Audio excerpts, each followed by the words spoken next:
Stručnjaka svjetskog glasa iz oblasti urogenitalne i rekonstruktivne hirurgije, dr. Vladimir Kojović iz Beograda, koji se usavršavao i radio u svjetskim klinikama u Velikoj Britaniji, Italiji, SAD-u i Švedskoj. Komplikovane operacije izvodit će i u UKC-u Republike Srpske.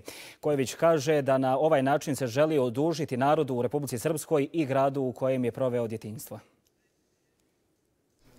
Vladimir Kojović bio je dio operativnog tima VMA koji je prvi ugradio vještački urinarni sfinkter kod muškarca, metoda koja predstavlja najsavremeniji vid lečenja nekontrolisanog mokrenja poslije hiruškog zahvata na prostati.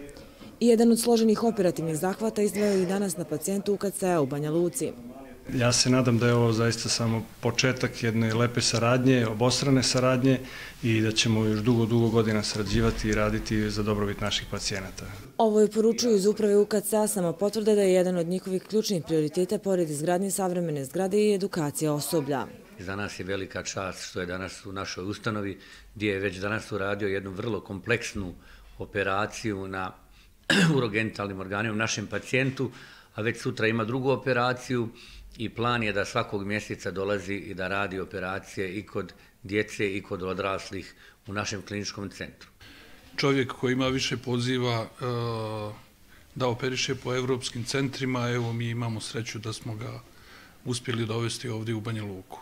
Ne samo u smislu operativnog liječenja naših pacijenata, nego i edukacije naših kadrova. Ovaj ljekar svjetskog glasa u Univerzitetsko kliničkom centru Srpske održao je i predavanje o savremenim trendovima u genitalnoj hirurgiji.